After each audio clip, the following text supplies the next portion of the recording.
Salut, c'est Christian du blog Branche de Best Buy. Aujourd'hui, j'ai un monstre à vous présenter, le Bigfoot de Traxxas. Il y a quelques mois, j'avais essayé quelques véhicules téléguidés de Traxxas et je suis vraiment tombé en amour, si vous vous rappelez bien. Cette fois-ci, je suis tombé en amour, mais pour une autre raison. Les plus vieux d'entre vous vont probablement reconnaître le Bigfoot, qui est un des premiers monster truck qui a existé. En fait, c'est pas un des premiers, c'est le premier monster truck qui a existé. On a la carrosserie 1975, exactement pareil au premier véhicule.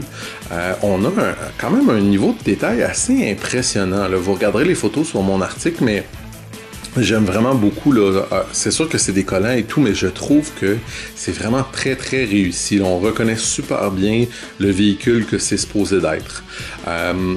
Avec ça, bon, on a les roues gigantesques qu'on a, on a à s'attendre. On a une suspension là, vraiment impressionnante. Je vais vous montrer un petit peu là, qu'est-ce que c'est capable de faire avec les vidéos. Je l'ai fait rouler là, à des vitesses incroyables. Croyez-moi ou pas, ça va jusqu'à 48 km/h. 48 km/h dans une rue, là, c'est parce qu'on peut rouler maximum à 30 là, dans des rues d'une petite ville. On a beaucoup de puissance là, à l'intérieur de ce véhicule-là, même que parfois je te dirais qu'on a presque trop de puissance. Là. Ça arrive fréquemment qu'on en perd presque le contrôle si on démarre trop rapidement avec. Heureusement, la carrosserie on peut la retirer. On peut, à ce moment-ci, s'il se passerait quelque chose, si on la brise ou quoi que ce soit, il y a des morceaux qui se vendent, bien heureusement, parce que je suis sûr et certain que c'est des genres de choses qui peuvent facilement arriver. C'est un véhicule qui est très, très, très robuste, vraiment très bien fait.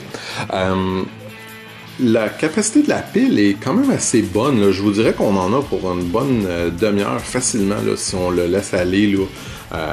Si on y en demande beaucoup là, en montant des côtes, en passant dans des terrains un peu plus durs, là, parce qu'évidemment, c'est sûr qu'à ce moment-là, le moteur il force un petit peu plus. Mais c'est vraiment un produit là, qui est incroyable. J'ai eu un plaisir là, sans borne à jouer avec ça là, des heures de temps. C'est sûr que moi, je pense que si vous voulez investir dans ce genre de véhicule-là, je prendrais une deuxième pile pour avoir le plus de plaisir possible pendant le plus de temps possible. Il n'y a pas grand défaut. Je dirais que c'est surtout par rapport au fait que on peut, avec la manette, il faut s'habituer à ce genre de contrôle. Bon, tous les véhicules comme ça sont pas mal avec ça.